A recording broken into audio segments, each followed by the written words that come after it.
Hello and welcome. This is Citizens Hotline with me, Kavita Krishnan, and this is the show where we will tell you how to ensure that you get the services you are entitled to from your government. On the show with me today is Ashok Ravat. Ashok is a social activist and he's going to tell us just how to get the government to work for you. First up, let's take Dr. Rohini's question. She's on the line from Visakhapatnam.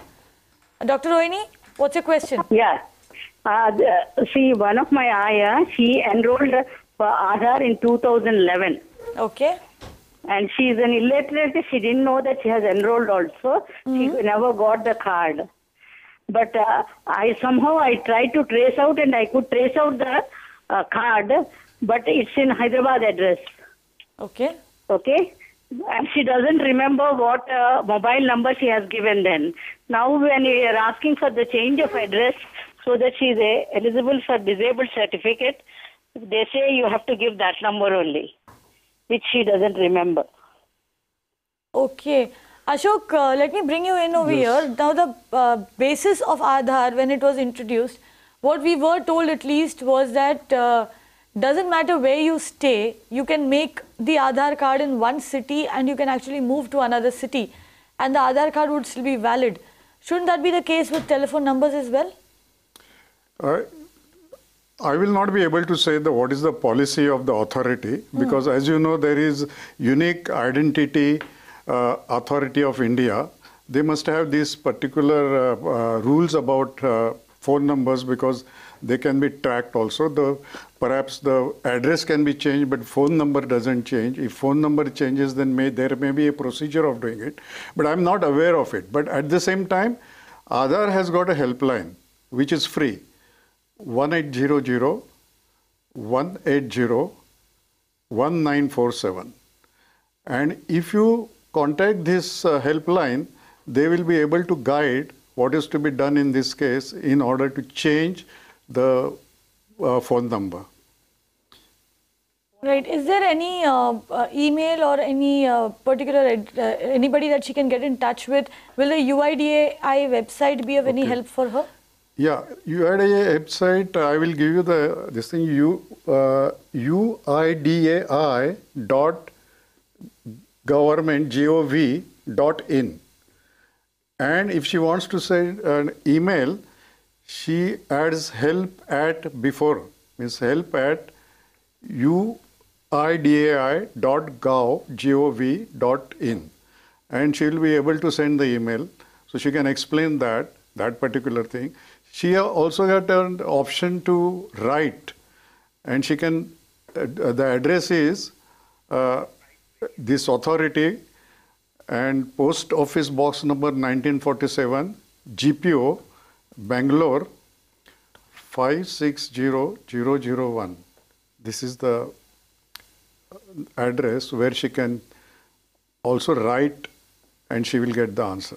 Right, Dr. Rohini, what we do know is that the Aadhaar is linked to our telephone numbers. Our telephone numbers do come on the Aadhaar card. So you will need to check with the authority whether it can be ported to another telephone number. These are the addresses where you can get help. The email ID, of course, is help@uidai.gov.in.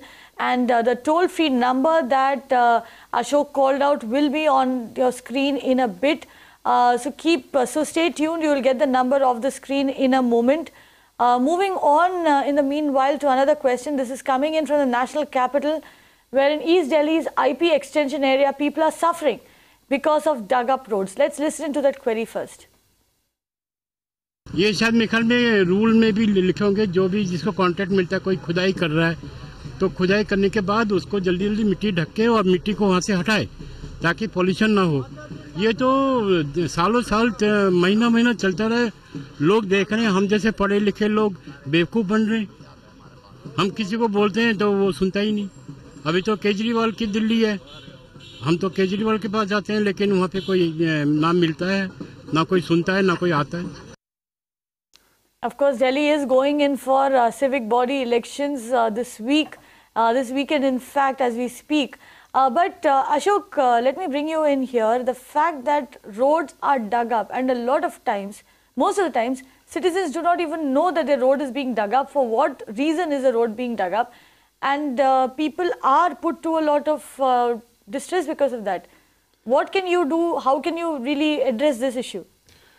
Well, you see, these are the signs of bad governance, and these are spread over all the municipal corporations all over the country. And make them accountable, you must be aware of your rights. And I think when citizens come together and through their elected representatives make the civic governance accountable, that is a little hope that we can have. And I think for that particular matter, the elected corporators should have frequent meetings with the citizens group, and they can address these chronic problems can be handled by the civic authorities through the feedback which they get through the corporators, because corporators can be directly in touch with their constituency. Right. But in a situation like this, like for instance in Delhi right now, they are having elections. So obviously your corporators are not going to be around, are not really going to be able to help you at this point in time. And if there is a really serious issue, can they then get in touch with the AMC of their ward? Will that help? I think they should approach the civic administrators, and they should point out these are the things which should be done. One thing that you can ask for accountability is that you say that you put up the board when the work will be started, when the work will be finished. You see, these are some of the things which collectively the citizens must come together and ask for, so that as far as good governance is concerned, there will be some yardstick by which to measure whether they are doing the work properly or not. Right. In fact, this is something that we've learned over time in Citizens Hotline. You will have a new set of corporators coming in Delhi. Time to actually go out and meet them once they take charge. The other people that you need to know in your neighborhood, the ward officer, the additional municipal commissioner who is responsible for your particular zone. These are the people you need to keep in touch with, and you need to know, you need to get on first name terms with.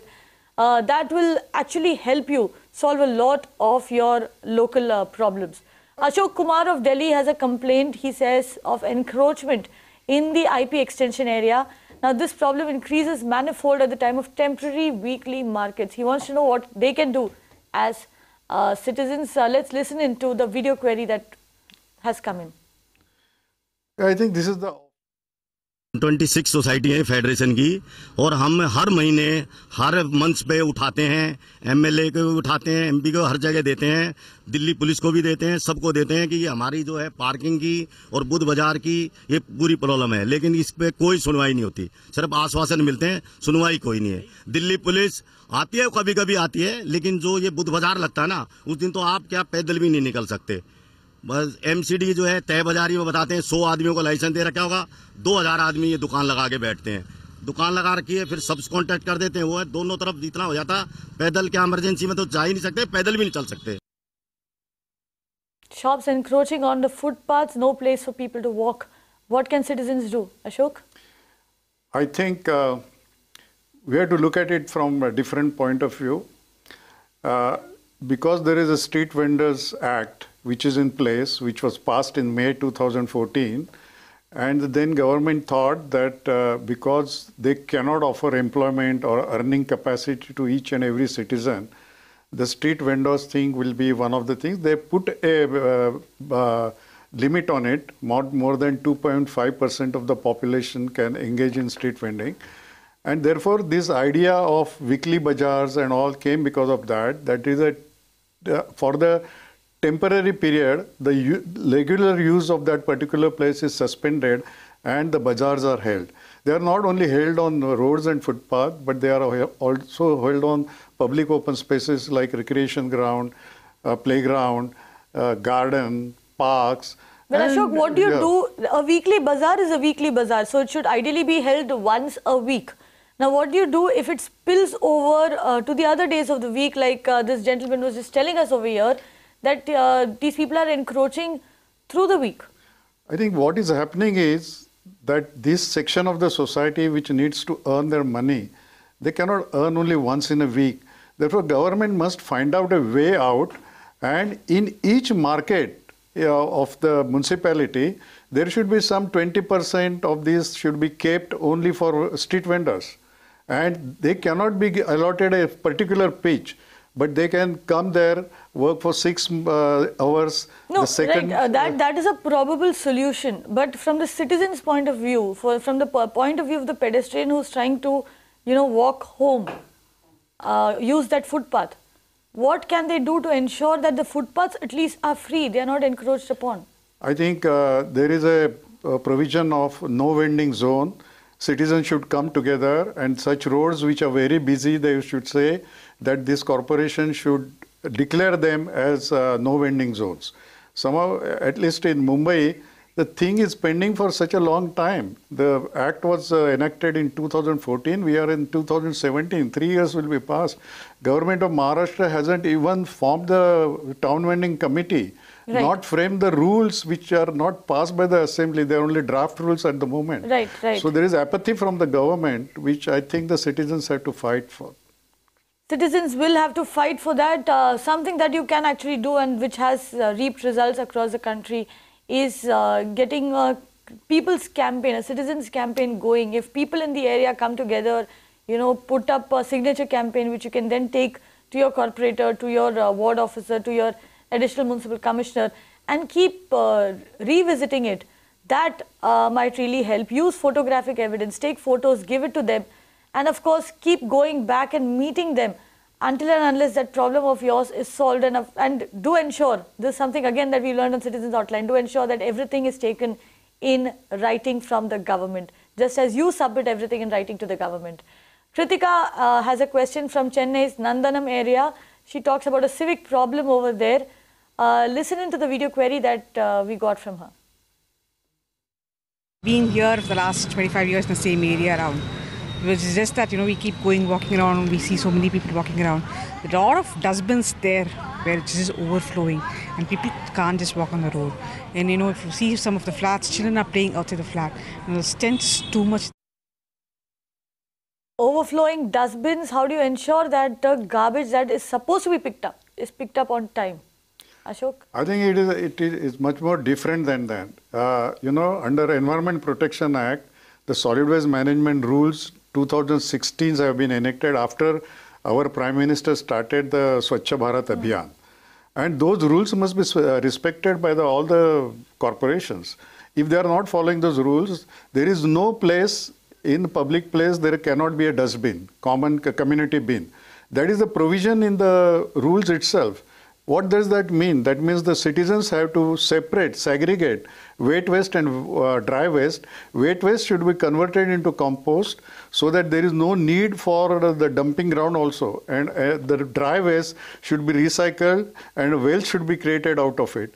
Such provisions are there in the solid waste management rules. But unfortunately, though Prime Minister himself has taken note of all the dirt that is around the country, the municipalities are not responding to the provisions of those rules, which is a sorry state of affairs. That means, Kritika, there is something that you can do about it as a citizen, and this is something that every one of us, in fact, should be doing, because most of our big cities are facing a huge garbage crisis. We must segregate our garbage at home into wet and dry, and if possible, also set up composting centers within our housing societies. That will of course give us manure for our gardens.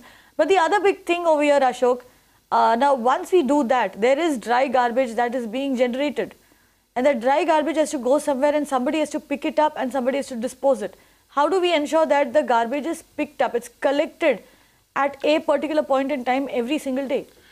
As per the rules, it is municipal corporation's responsibility to pick up that dry garbage and segregate it. Is there a cycle that they follow? They must follow. They must follow. For example, in Mumbai, on paper it is that dry garbage will be collected twice a week.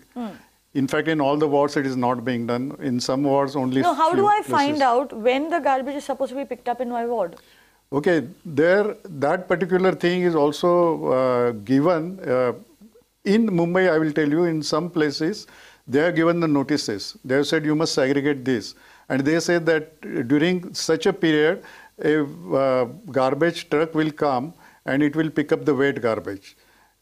Another time, twice a week, the dry garbage truck will come and they will pick up the garbage. So the ward office should be able to give me this information? Yes, exactly.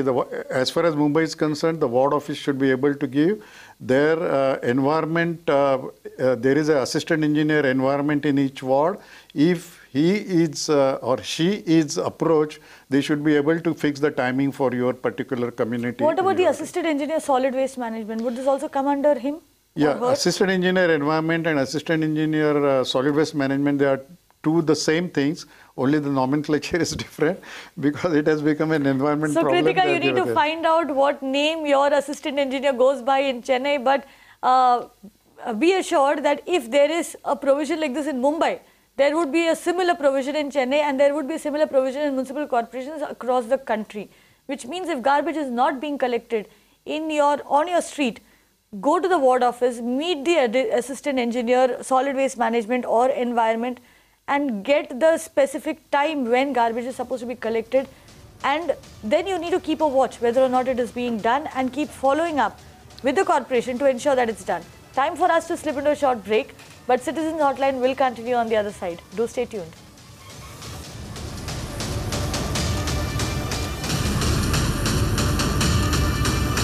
Welcome back. This is Citizens Hotline and we are telling you how to get your government to work for you. With me is Ashok Ravat.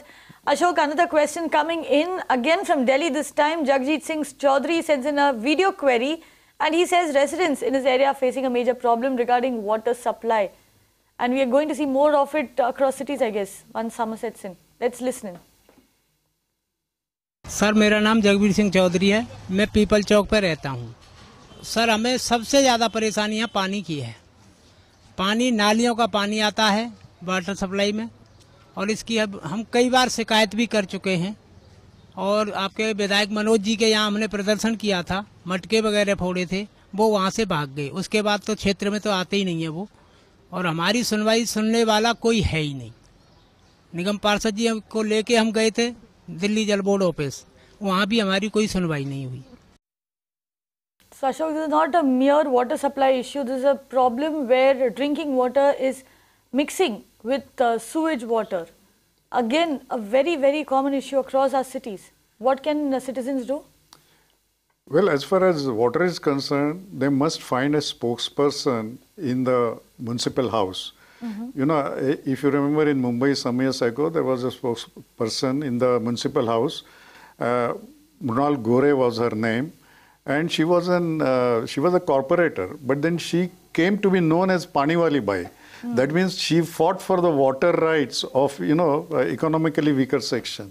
So we need one of the elected representatives to take that issue in each municipal corporation, that there should be equitable distribution of water and the water quality also should be seen. So the water management is one thing where some of the elected representatives can enforce the administrators to take an equitable view and distribute the water in correct manner and the quality of the water also. And wherever there is mixing of water because of sewerage lines, an engineering solution can be found out, and I think that is the solution all over India perhaps. When you say engineering solution, now the corporate lobbying for citizens is a great idea.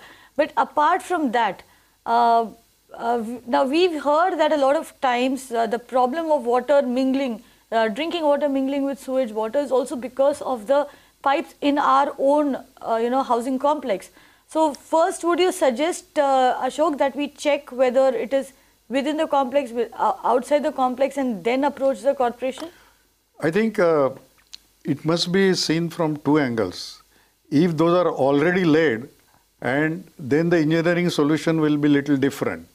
But when the new complexes are coming on, at that time the care must be taken, and the corporation should have such provisions because of which the mixing will not take place. Means there will be distance between these two pipelines and all that thing. Whatever is the method of doing it, that should be done. But at the same time, we must understand wherever there is monsoon giving good water, the best place is to conserve that water and use it for the purposes, not for drinking, but for flushing and all that thing, garden and all that, which is not being done. What we are doing today in most of the cities that the processed water, that means the chlorinated and good water, that is being used for flushing and this. I think there also the citizens have a responsibility. That kind of re-engineering will take a little cost. Who will bear that cost? These questions will come. No, but having said that, this particular issue, now this is something that is going to take some time. But this particular issue where water is mixing with sewage water, obviously people are going to fall sick because of this. How can they ensure that the corporation comes, checks whether there is actually mixing happening, and how can they ensure that the problem is solved? Who do they get in touch with in the municipal corporation? I think there are, when there is an emergency, there is always, you can contact the ward officer, and if there is no solution, then you can make a complaint to the upper end, means deputy municipal commissioner. So hierarchy, you must go and find out what you can do. And if you find that there is some vested interest of some of the civic staff because of which not happening, you should pick up the courage and contact the vigilance department of the corporations also. Right. So this is the hierarchy that you need to keep in mind. Go to the ward officer first. If it doesn't get solved, then go to the deputy municipal commissioner, go to the additional municipal commissioner. And of course, if nobody is helping you, you can also make a complaint to the vigilance cell, because the vigilance cell is supposed to check on whether there is any wrongdoing happening over there. And of course, if everything else fails, the other big thing that you should do is get a corporator to lobby for you in the municipal corporation. Shouldn't be very difficult in Delhi, considering that you are going to get a new batch of corporators coming in. The other thing, of course, that you need to keep in mind, there is a particular day and a time every week when you can go and meet with the municipal commissioner. So avail of that facility, meet them and tell them about this particular problem, and that should also help your case. We have an anonymous query now that's come in from Mumbai. This person writes in and says, I am a resident of Gokul Blossom Housing Society in Juhu. We've received the following notice by hand delivery. We had an external elevation with a large gap surrounding the building approved by the BMC at the time of possession. Now, following the OC, the builder filled the gap, giving extra floor space to residents of the building. For security reasons, we put a grill all around this. We understand that this is considered by the BMC as illegal extension, and we feel that the below mentioned notice is possibly a response to that. Please let us know what section 488 stands for. Does the notice mean that following measurement of the premises, there will be immediate demolition of so-called illegal extensions? We've also come to understand that the government of Maharashtra is going to enact a law to legalize unauthorized structures on the payment of penalty. We are willing to pay the penalty charges for regularizing these extensions. Do we need to approach the cooperative housing society lawyer and take his help? Very common problem again in Mumbai. Yeah. Okay, I think this is a complicated question in the sense that those who are suffering because of that notice, they feel that they have got a right to retain what they have got unauthorizedly. I think this is the mentality which has to change. If the citizens of that particular cooperative society, the residents of cooperative society come together and say, whatever was unauthorized, we are willing to give up, in that case, the things will be easy. Then the person has also asked what is the implication of section 488. Section 488 says that you have to vacate the building and the municipality will be able to auction your premises. And after auctioning, deducting the expenses, whatever is the proportionate money to be given to the Ashok, very original quickly, owners. we are almost running out of time on the show. Very quickly, in that case, what should this citizen do? Just go walk up to the BMC and say, take away, demolish the unauthorized part? What they should do is that first hire an architect and give an application for regularization. In that application, if they want to come together and say that we are going to remove on our own the unauthorized thing, the things will be simpler. And then the municipality will not act on its own. But if they want regularization, if they are hoping that government of Maharashtra will legalize that and all, then they should also approach a lawyer who should obtain a stay unless that particular thing is. Right. So whatever you do, you need to act very, very fast, because section 488 allows the municipal corporation to come and demolish the entire building. First, and they can actually ask you to vacate the premises. Not demolish it, vacate the building and then deal with the vacated building as they want. Right. With that, of course, we come to an end of this episode of Citizens Hotline. But any queries related to civic issues, whether it is water problems, sanitation, potholes, or even getting your basic papers from the government, send those queries in and we will ensure that there are experts in the studio who will answer your questions and help you to get your government work for you. Thank you for watching.